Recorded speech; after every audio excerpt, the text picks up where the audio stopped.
putting money back into companies. A lot of these companies are white owned that are promoting and selling a lot of these Black products. They have white CEOs, but they've tapped into the market as it pertains to Black people are buying natural hair products.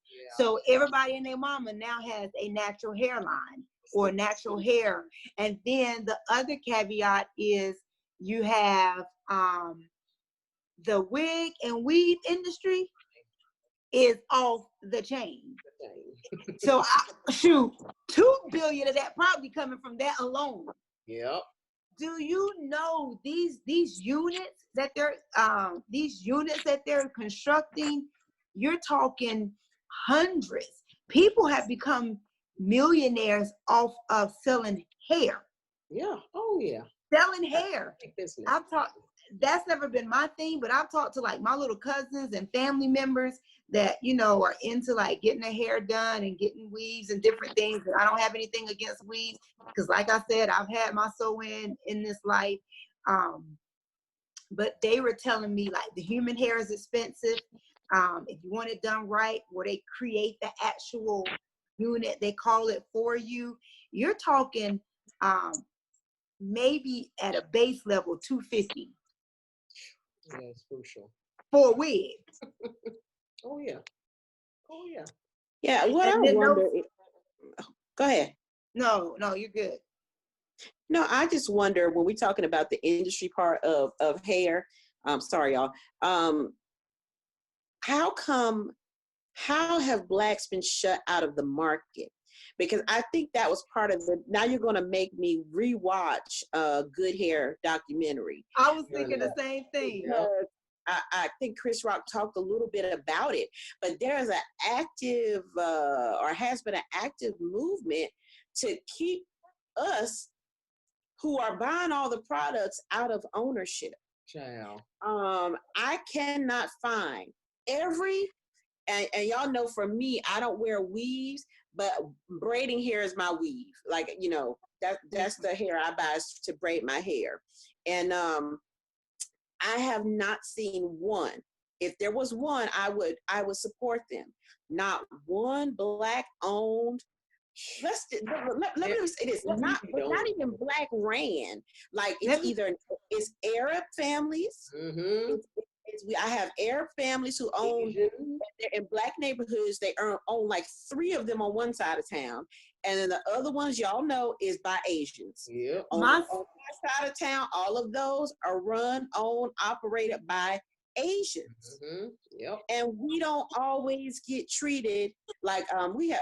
And no shade to them. Like we have one store that I frequent. That I got this hair on my Arab family. He's always very kind, very knowledgeable.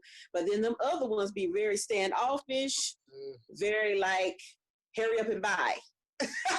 But now did y'all see, it was on Facebook, somebody had posted a video to where it was a guy, he was trying to stop these Black women from going into I think it was a salon because they were being treated so badly. One of the owners actually hit one of the Black women and was very nasty to them. And they were trying to keep them from going into the beauty salon, but they were still going in there.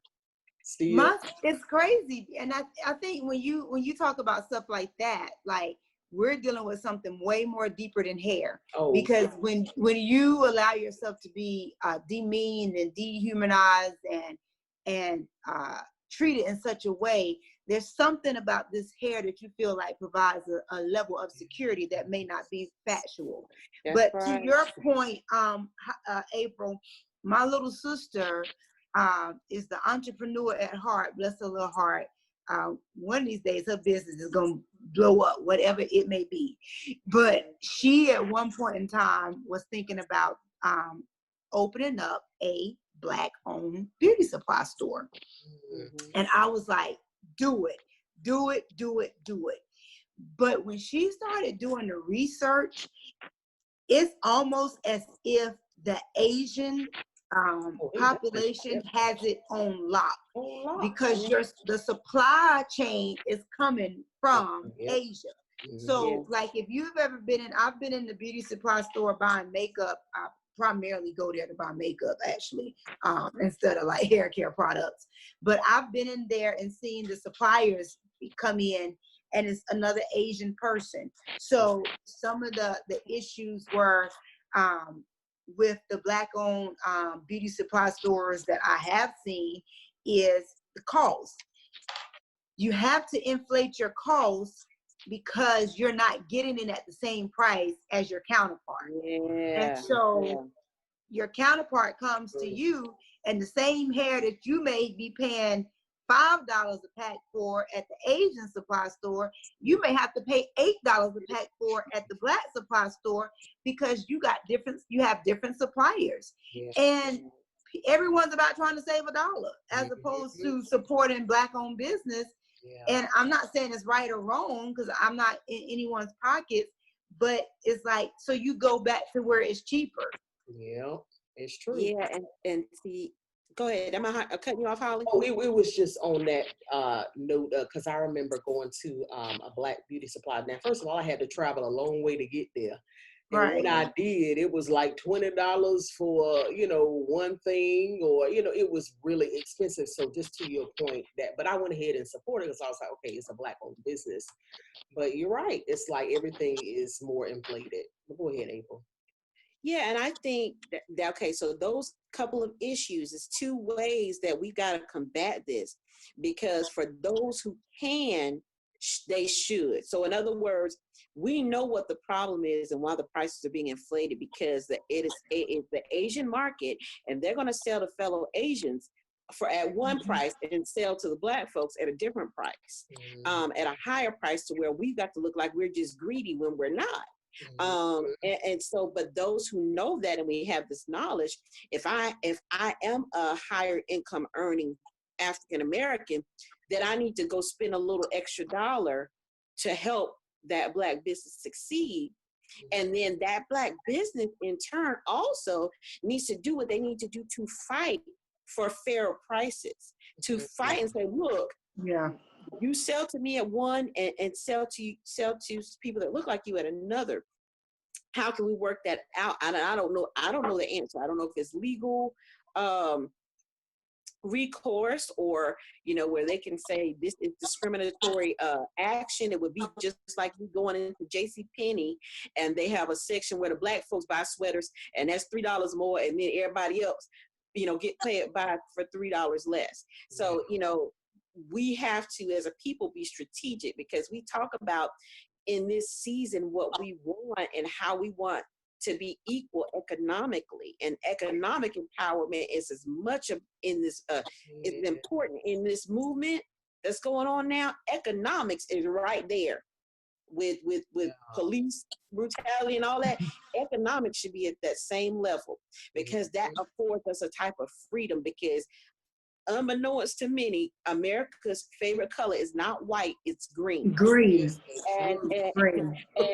And so if we get equality in the green, then it's not going to matter how you feel about it. Yeah, we got to be strategic. And I'm not saying I know all the answers, but yeah, that's really important. Yeah. Because we making people rich all day long. The Black community is rich.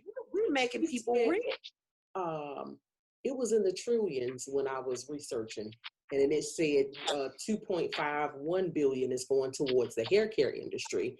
But that's right. It's a trillion. Overall, we spend like 1.3 trillion. Like, we got money. Recession, no recession. I'm getting these nails done. I'm getting my pedicure. We got money. I don't care. I'ma look good. Now let me tell you something. I bet you put it together, man, it would be a force to be reckoned with. I know if we put it together, I bet you the sales for hair went up. And I'm gonna tell you why during COVID. I got several weeks.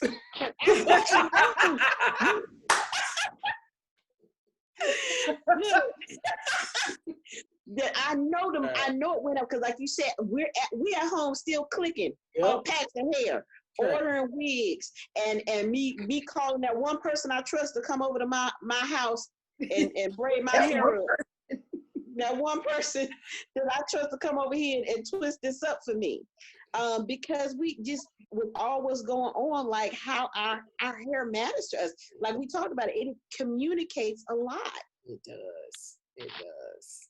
Yeah. It's very cultural, because I can remember as a kid growing up, my mama did not let me go out to school looking crazy without my hair being done, because or not just my hair being done, just my whole presentation, because her thing was, you making me look bad if you don't look good.